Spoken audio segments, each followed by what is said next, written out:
l'émission ce soir. Cédric, comment ça va ? Bonsoir à tous, impeccable. Et vous ? Ça va très bien. Déjà, merci d'être avec nous ce soir et bienvenue.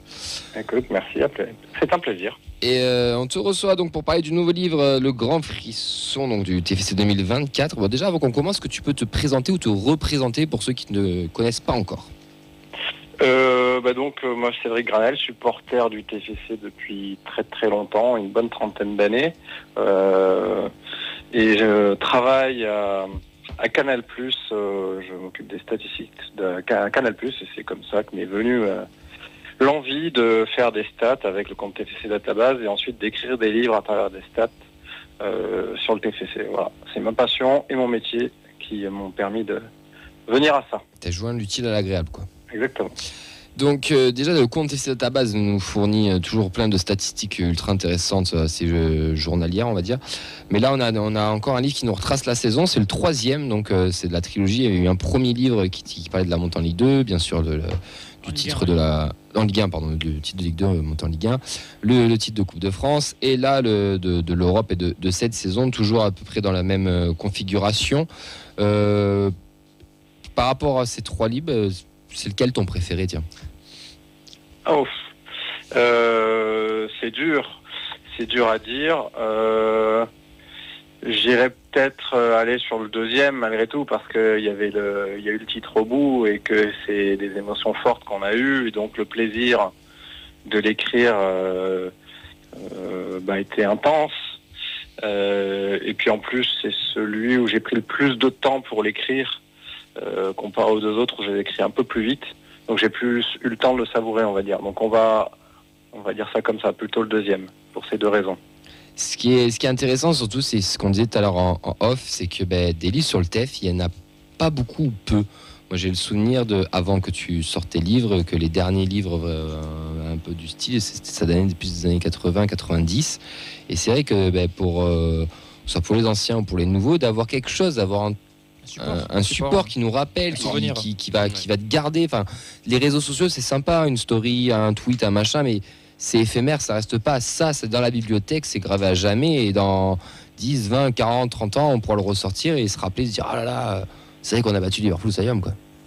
C'est un peu l'idée du livre, voilà, c'est de garder un souvenir parce que oui, après, ça s'efface dans la tête aussi un peu et grâce à ça, d'autres souvenirs peuvent ressurgir dans quelques années quand on va en le feuilletant, donc voilà, c'était un peu l'idée aussi. Après, il y a eu un livre, si je me souviens bien, au début de l'ère Sadran, qui avait été fait, et puis l'an dernier, il y en a eu 2 autres, je crois au moins 2, mais c'est vrai qu'avant ça, il n'y en a pas eu beaucoup. Oui, mais alors, oui, parce que l'année dernière, certes, parce qu'il y a les Coupes de France, etc., mais après, c'était pas... Enfin, il n'y avait pas non plus... Là, chaque année, on a un petit rendez-vous avec toi, tu vois.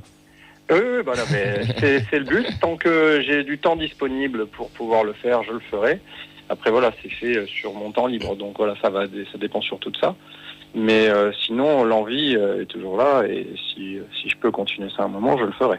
On se plonge dans le livre et on ouvre les premières pages et là, paf, interview du capitaine. Et ça, c'est quelque chose de génial. Je vais pas te mentir, hein. Nous, on a la 300e qui arrive. C'était vraiment un grand projet d'avoir Vincent dans la 300e. Bon, il est sélectionné avec la Suisse. C'était pas prévu quand on l'avait préparé, mais on est tellement content pour lui que tant mieux. Mais du coup, on a un petit entretien avec le capitaine et enfin on a plusieurs pages, pardon. Ma première question, c'est déjà comment t'as senti le joueur, parce que je trouve que dans l'entretien, quand on le lit, on sent qu'il y a un joueur qui est apaisé, qui est confiant pour la suite, mais surtout qui est très humble. C'est tout à fait ça, et je l'ai trouvé en plus hyper sympa déjà, faut le dire clairement, hein, très sympa, très agréable, envie de discuter, raconter sa saison, je le sentis très sincère. Donc hyper agréable, vraiment c'est ça d'abord qui ressort, et après oui, je le sens aussi confiant, motivé, conscient, il a conscience de ce qu'a fait l'équipe cette saison, il se cache pas, il dit vraiment les choses et il le pense vraiment, et il pense tout autant sincèrement que l'équipe va continuer à progresser, qu'il y a plein de belles choses à venir, et voilà, ça donne des perspectives très positives je trouve moi, de lire ce qu'il nous raconte. Et de voir que de lui-même il se projette, parce que je l'ai pas trop questionné sur la saison prochaine, c'est de lui-même qui parle de ça. Et c'est pas des questions que j'ai posées, c'est lui qui tout de suite se projette, montre son ambition, à l'image du président qui aussi dans son discours est assez ambitieux, voilà, ça va dans le même sens. Et donc effectivement, ça a été un moment très agréable et je l'ai senti pleinement concerné, motivé et voilà, lucide. Mais surtout que Vincent Siro est un peu à l'image de notre saison. Il y a eu des très très hauts, il y a eu un peu de bas, il y a eu aussi de la régularité aussi. Enfin, il est vraiment à l'image de notre saison avec du très très fort comme des fois du moins bon. Et d'ailleurs, il le dit, il l'explique aussi. Il en est totalement conscient de tout ça. Oui, tout à fait. Et il est totalement à l'image de l'équipe. Et mais il donne des raisons qui me semblent tout à fait entendables, que ça se justifie, ça se comprend. Il montre aussi qu'il c'est quelqu'un de réfléchi et qui sait se remettre en question quand il le faut, quand il y en a besoin, même s'il n'avait pas forcément besoin que de l'extérieur on lui dise, il en a conscience de lui-même dès le départ. Et il met les choses en place, quoi. Il fait ce qu'il faut et un résultat, il a fait au final une belle saison, quoi. Oh oui. Tu retraces la Coupe d'Europe dans les premières pages après ce super entretien avec le capitaine. Il y a tous les matchs de la Coupe d'Europe, donc bien sûr ça revient sur la victoire, la défaite à Liverpool, la victoire à domicile, le premier match face à l'Asc, et surtout tu mets une petite référence à Toulouse-Naples aussi. Ah oui, tout à fait. Parce que je pense que tout le monde a eu cette référence et a pensé à ce match après la victoire face à Liverpool, parce que ce sont les deux victoires les plus marquantes de l'histoire du TFC en Coupe d'Europe. Et donc, ça permettait pour les plus jeunes qui n'ont pas connu d'avoir quelques éléments autour de ce match. Ouais, c'est une très belle initiative, en tout cas de remettre ça. Vas-y, non. Ensuite, on a tous les matchs qui sont retracés avec toujours quelques petites stats, les meilleurs Toulousains, celui qui a touché le plus de ballons. Il y a la petite fresque, frise là, des temps forts par minute. Comment tu dis ? Momentum. Ouais, voilà, c'est ça. Momentum. C'est toujours très bien, très complet. C'est toujours très intéressant parce qu'on se souvient un peu des matchs et même des fois, je trouve qu'il y a des matchs qu'on se rappelle pas et quand on voit les stats, on se dit ah oui, tiens quand même. Mais est-ce que toi, il y a un match qui t'a marqué un peu plus cette saison ou pas ? Tu parles toute compétition confondue ? Toute compétition confondue. Il y en a deux et je pense que c'est les deux mêmes pour tout le monde. Hein. C'est Liverpool et Benfica. Je suppose, en tout cas une bonne majorité. Mais clairement, c'était l'inattendu. C'était pas Metz et Le Havre ? Bizarrement, non, mais j'ai quand même hésité. Hein. Mais voilà, le match de Liverpool, il est incroyable. Le scénario, au-delà de battre Liverpool, le scénario est fou. L'ambiance était dingue. Et Benfica, c'est la sensation de vivre un match où tout peut jouer à tout instant. C'est un match à coup près, à élimination directe, face à un grand d'Europe, un autre grand d'Europe. Et tu passes à ça, de les éliminer, à une tête de Spearings juste à côté. On va les perdre, Sacha, encore une fois. Mais voilà, donc pour moi, c'est ces deux matchs où j'ai le plus vibré et qui vont rester. Dans 10 ans, je me souviendrai que de ces deux matchs-là. Oxen, c'est une question pour toi, Cédric. Oui, parce que déjà, c'est un super ouvrage et on a eu la chance de l'avoir via la feuille de match, donc merci beaucoup. Merci. C'est un livre, donc du coup, avec combien ? 200, 300 pages à peu près ? Non. Alors, j'avoue que je ne l'ai pas déballé, donc je ne veux pas la 128. Merci. 128 pages, donc est-ce que c'est toi qui l'écris tout seul, ce livre, ou est-ce que tu as un petit peu d'aide pour la rédaction, la mise en page, tout etc. seul. J'écris tout seul et il y a mon éditeur qui m'aide pour la mise en page. La mise en page, c'est mon éditeur. Le contenu, c'est moi tout seul. On est deux, en fait. Lui, il fait la mise en page et le contenu, mais tout le contenu, c'est moi. Quand tu reviens sur des matchs, d'ailleurs, quand tu écris sur certains matchs, tu sais, des fois, tu regardes le match, ou que ce soit à la télé, au stadium, ou que sais-je, tu dis, lui, il n'a pas été bon. Et hop, tu regardes les stats, tu dis, en fait, tiens, il y en a un qui ressort un peu plus qu'un autre, il t'a pas forcément marqué. Est-ce que quand tu écris, tu te souviens des matchs, tu te dis, tiens, lui, c'est bizarre qu'il ressorte autant, alors que je trouvais qu'il n'avait pas fait forcément un bon match sur ce match-là. Je sais pas si ma question est très claire. Oui, je comprends. Ça arrive. Je parle pas forcément sur mes UTFC. Quand je bosse, mon boulot, c'est pareil. Quand je suis des matchs, des fois, il y a des joueurs, j'ai pas perçu leur match comme ça. Après, les chiffres ne détiennent pas la vérité. Bien sûr. C'est juste un fait. Ça dépend comment on l'analyse. C'est pas parce qu'un milieu défensif a récupéré 10 ballons qu'il a forcément fait un grand match, par exemple. Mais des fois, tu te dis, ah ouais, tiens, je l'ai pas vu, je me souviens pas des ballons qu'il a récupérés en revanche. J'avais pas ça en tête. C'est vrai qu'il faut aussi que je pense à cet aspect-là, et s'il en a récupéré 10, c'est peut-être qu'il a fait un travail intéressant à ce niveau-là. Voilà, mais ça veut pas dire qu'il a fait un grand match dans l'ensemble. Voilà, après, on peut prendre plusieurs stats comme ça, et puis au bout d'un moment, on va se dire, ah bah ouais, quand même, quand dans tous les aspects du jeu, les chiffres sont forts, là, voilà. Mais bon, je pense que si dans tous les aspects du jeu, les chiffres sont forts, à l'œil, on peut quand même un peu l'imaginer. Je vais juste vous demander de parler un peu plus doucement parce qu'il y a moitié de l'équipe qui est en train de lire le livre. Donc on est officiellement une bibliothèque et plus une émission de radio. Donc voilà, ça me prend un silence s'il vous plaît. En tout cas, c'est une très belle réussite ce livre. Tu savais combien de temps à s'écrire un livre comme ça? Bon, c'est tout au long de la saison. Disons que celui-là, j'ai commencé. Après chaque match, je me compile pas mal d'infos que je me mets de côté.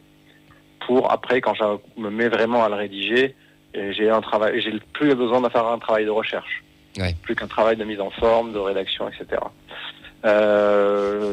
Nombre d'heures, je suis incapable de le dire, mais non, mais enfin voilà, c'est un truc, c'est quotidien, enfin pas quotidien, hebdomadaire, oui. On va dire. Après chaque match, tu mets tes petits trucs de côté, alors que Mehdi est en train de se trouver sur la photo de Clermont. Pas, j'ai trouvé le fiston de Fredo. Mais du coup, chaque week-end, tu mets de côté les infos et après tu prends un temps pour l'écrire. Après pour écrire, puis à la relecture, et puis quand on la met en page, finalement des choses vont pas, donc il faut changer, ou alors mince, j'ai pas mis assez prévu d'assez d'éléments, faut que j'aille quand même en chercher un d'autres. Et puis il y a plein de trucs que j'avais mis qu'on a enlevé, parce qu'on s'est mis d'accord. Je m'étais basé quand j'avais commencé à bosser dessus sur la double page match que je faisais sur le bouquin de la saison dernière, puis finalement c'est plus la même. La double page, elle a changé, elle a évolué, donc j'ai dû retravailler aussi un peu ça, etc. Donc en termes d'heures, je suis incapable de le dire, mais c'est plusieurs centaines d'heures, ça c'est sûr. Après, il y a la lecture, voilà, et bon. Est-ce que les choses qui passent à l'as, mais c'est comme ça, parce que je peux pas tout. Enfin, c'est un gros travail et je peux pas. Je fais au mieux et voilà, je compte pas les heures. Il y a plein de choses. Il y a la rédaction, il y a la relecture, il y a tout ça, et bon, voilà, ça prend beaucoup de temps. Mais est-ce que le club t'a aidé un petit peu? Ah oui, le club, il m'aide chaque année, ne serait-ce que par les photos. Dès que j'ai besoin de quelque chose, il me les donne. S'ils les ont, il me les donne tout le temps. Donc le club m'aide beaucoup là-dessus. Le club va aussi m'aider là pour la distribution de livres, parce qu'à partir de jeudi, on va retrouver le livre dans la boutique. Voilà, à partir de jeudi, c'est à la boutique en centre-ville. Parfait. Voilà, donc ils m'aident vachement là-dessus. Dès que j'ai des questions, ils m'ont aidé aussi. Les Vincent Sierro, j'ai vu, c'est grâce au club. Oui. Je l'ai demandé, ils me l'ont donné, etc. Voilà, donc ils m'aident dès que j'ai besoin, ils m'aident sur n'importe quoi. Bon, mais ça c'est top en tout cas. Même sur les photos, il y a des photos un peu aussi, pas mal de photos. Je pense que le club a dû t'en donner, parce qu'il y a des très belles photos. Un gros paquet. Ouais. Quasiment tout. Ouais, tu m'étonnes. Après, elles sont vraiment magnifiques. C'est vraiment sympa. Où c'est qu'on le retrouve, le livre, à part dans la boutique ce jeudi? Le livre est disponible dans les kiosques toulousains, partout, le marchand de journaux. Toulouse est peut-être la périphérie, je ne connais pas exactement tous les lieux, mais en gros c'est ça. Et sinon, il est disponible sur Internet, pour ceux qui ne peuvent pas aller le chercher physiquement, sur le site de mon éditeur qui s'appelle Vademecum Édition. Et vous pouvez le commander et il vous sera livré chez vous directement où vous le souhaitez. C'est vademecum-édition au pluriel.com. L'année dernière, il était en pardon, excuse-moi. L'année dernière, il était en vente aussi au Danube. Je me souviens. Est-ce que c'est tu vas le rééditer? Tu vas refaire un peu l'expérience? On n'en a pas parlé. À voir, mais pour l'instant, on n'en a pas encore parlé. Mais ok. Romain, si tu nous écoutes, n'hésite pas à appeler Cédric. Mais en tout cas, merci d'être passé. Ah oui, pardon. Encore une question. J'ai une dernière question. Vas-y, fais-toi plaisir. Y aura-t-il une édition 2025? En théorie, oui. C'est juste, quand je dis en théorie, c'est par rapport à toujours la même chose, mes disponibilités, mon temps disponible pour pouvoir le rédiger, parce que c'est beaucoup d'heures. Et en fonction de ça, normalement, oui. En tout cas, je suis dans cet état d'esprit. Si tu as besoin de rédacteur, Auxence, il écrit bien, on peut te le prêter, si tu veux. Parfait. Mais voilà, dans l'idée, oui. Et il faut juste que je trouve le temps, mais en tout cas, je pars dans cet état d'esprit. Et tiens, dernière question par rapport à ça, parce que là, c'est que des livres sur des belles saisons, j'ai envie de dire. Imaginons catastrophe, l'année prochaine, on descend. Il sort quand même, le livre? Ah ben moi c'est soit il y en a un chaque saison, soit j'arrête. Ok, ah ouais, donc rien à foutre des trophées, quoi. Non, c'est pas une question de trophée, c'est un souvenir Non, mais chaque oui. saison. Genre même si c'est catastrophique et ça joue le maintien et ça fait barragiste, on sort quand même Alors, un livre, quoi. Le truc, c'est que ça fait, pour tout vous dire, au départ, j'avais cité depuis un long moment. Je l'ai sorti, j'ai attendu une belle saison, parce qu'on était dans une sale période. C'est sûr. Donc là, pour le démarrage, j'ai attendu une belle saison. Maintenant, dans l'idée, c'est de le faire chaque saison. T'imagines celui qui a eu cette idée il y a 30 ans? Il a déjà attendu ça. Ouais, le pauvre. Ah bah voilà, je dis ça comme ça, tu vois. Et après, donc, pour tout vous dire, j'ai une autre idée. Bon, je sais pas quand je la ferai, peut-être pas cette année ou quoi, mais je vais faire un livre historique sur l'histoire du TFC, sur la stat, basé sur la stat. Vous retrouverez par exemple le classement des meilleurs beaters d'histoire, le classement des, je sais pas, des gardiens qui ont fait plus de clean sheet, enfin, plein de trucs comme ça, mais basé que sur de la stat. Il y a ça comme idée. Je sais pas quand je la ferai. Quand tu auras le Mais temps, franchement, peut-être. Voilà, par exemple. Mais il y a cette idée-là dans un autre esprit que ce livre-là qui retrace les Ok. saisons. Bon bah c'est un livre, génial. voilà. Beau projet. En tout cas, bravo, juste redonne-moi le livre 2 secondes, Mehdi, et je le montre à la caméra. Il est là, TFC Database de Cédric Granel, le grand frisson qui est disponible partout. Et si vous pouvez le commander, on vous a mis les liens. On te remercie beaucoup. Merci aussi pour de nous l'avoir envoyé, Cédric. Merci d'être venu dans l'émission nous présenter. Tu es toujours le bienvenu en espérant aussi te. Alors, je sais que tu habites sur Paris, mais si un jour tu descends et que ça concorde avec un mardi ou un vendredi, n'hésite pas à nous venir nous faire un coucou et venir en plateau avec nous. Eh ben, ce sera avec plaisir. Effectivement, je suis pas souvent là à ces dates-là, mais ces jours-là, mais Bon, même un dimanche au l'occasion Danube, je présente. sais pas, tu vois, genre Pardon même un dimanche au Danube quand on commente un match à l'extérieur, je sais pas. bon, jusqu'à présent, pour tout vous dire, je travaillais le week-end. Ouais, Donc, c'est vrai. c'était un peu compliqué, mais j'ai eu la chance. Enfin, mon jour de pause c'était le jeudi, donc j'avais la chance de pouvoir faire du coup les matchs c'est de vrai, Coupe d'Europe parce que on je venais exprès. On s'était croisés, ouais, c'est vrai, ouais. Voilà, mais sinon cette année c'était comme ça, donc voilà, mais peut-être que ça évoluera, on verra comment ça se passe. Mais si l'occasion se présente, ce sera avec plaisir. T'es le bienvenu en tout cas, on t'accueillera avec grand plaisir. Un grand merci à toi, Cédric. Eh ben, c'est gentil, merci à vous tous. Passe une belle soirée et allez acheter ce bouquin, c'est vraiment génial. Même si on n'est pas passionné de stats, c'est très simple à lire. En plus, ça peut se survoler, ça peut tout se lire aussi. Mais Il y en a ça pour fait- tous les goûts. il y en a pour tous les goûts. Il y a des exactement. superbes photos. Moi, j'adore vraiment les photos qu'il y a dedans. Et ça fait un putain de souvenir aussi dans sa bibliothèque. Souvenir papier, ouais. Exactement. C'est ça, physique. Merci beaucoup, Cédric. À bientôt. Allez, à bientôt, bonne Ciao, soirée. ciao. Bonne soirée.